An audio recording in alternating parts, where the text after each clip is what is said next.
రాత్రి సమయం 12:50 అవుతుంది. ఒక చిన్న గ్రామం. మ్యాప్‌లో కూడా సరిగా కనిపించని ఓ చిన్న ఊరు. అరణ్యపురం. ఈ గ్రామంలో గత 3 రోజుల్లో 5 మనుషులు చనిపోయారు.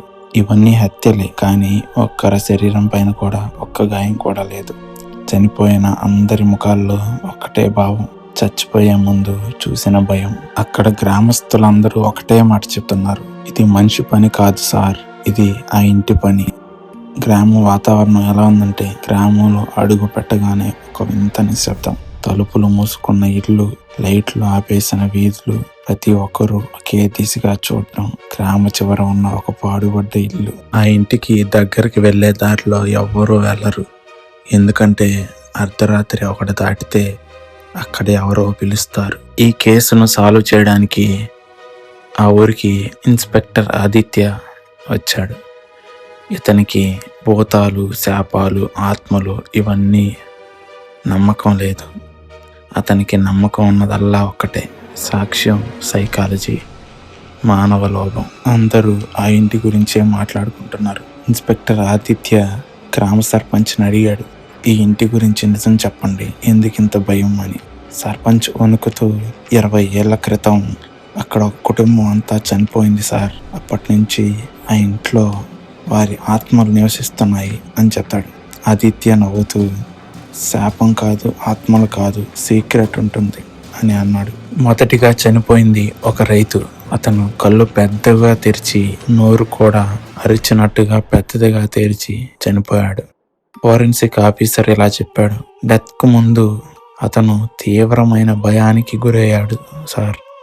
ఇన్స్పెక్టర్ ఆదిత్య ఇలా అన్నాడు: భయం వల్ల చావరు, భయంతో తప్పులు చేస్తారు అని. మరుసటి రోజు ఫోరెన్సిక్ రిపోర్టర్ ఒక షాక్ ఇచ్చారు. అన్ని శవాల్లో డ్రగ్స్ ఆనవాళ్ళు ఉన్నాయి. అంటే ముందు భయపెట్టారు, ఆ తర్వాత చంపారు. హత్యల టైమింగ్ కూడా ఒకటే, రాత్రి 1 నుండి 1:30 మధ్య. ఆ టైంలో గ్రామంలో ఒకే ఒక వ్యక్తి బయట తిరుగుతున్నాడు. అతనే శేఖర్. ఆ పాడుబడ్డ ఇంటి పాత యజమాని కుమారుడు శేఖర్. ఆ గ్రామం మొత్తం అతన్ని పిచ్చోడ్లా చూస్తుంది. ఆదిత్యకు చనిపోయిన శవాల్లో డ్రగ్స్ ఉన్నాయని తెలిసినప్పుడే ఇవి హత్యలు, మనుషులు చేసిన హత్యలే అని ఒక క్లారిటీకి వచ్చాడు. కానీ ఎవరు చేశారో తెలుసుకోవడానికే వెతుకుతున్నాడు. ఆదిత్య శేఖర్ని ఇలా అడిగాడు: రాత్రి ఎక్కడికి వెళ్తున్నావు అని. శేఖర్, నేను మా అమ్మని చూడడానికి వెళ్తున్నాను అని. కానీ ఆదిత్య అతని కళ్ళల్లో ఒక సందేహం చూశాడు.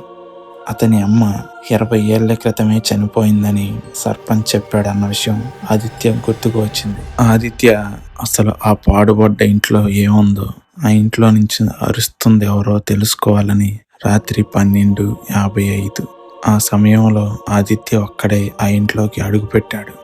లోపల అడుగు పెట్టగానే చల్లటి గాలి, గోడలపై పాత ఫోటోలు, అందులో ఉన్న ముఖాలన్నీ ఇప్పటికే ఆ ఊరిలో చనిపోయిన వాళ్ళవి.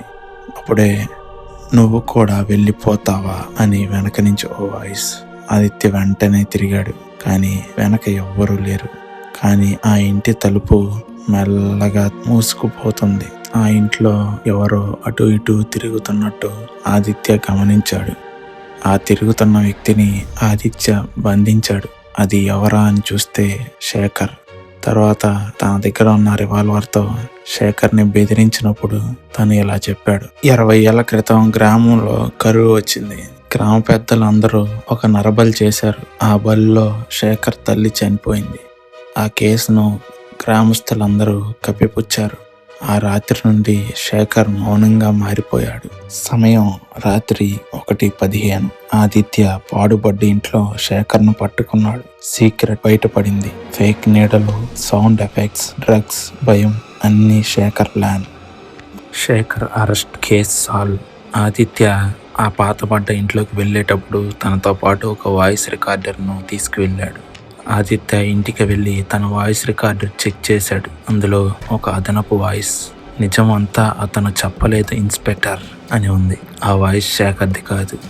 ఆదిత్య తల ఎత్తి ఎదురుగా చూడగానే తన ఇంట్లో ఆ పాతబడ్డ ఇంటి ఫోటో ఫ్రేమ్.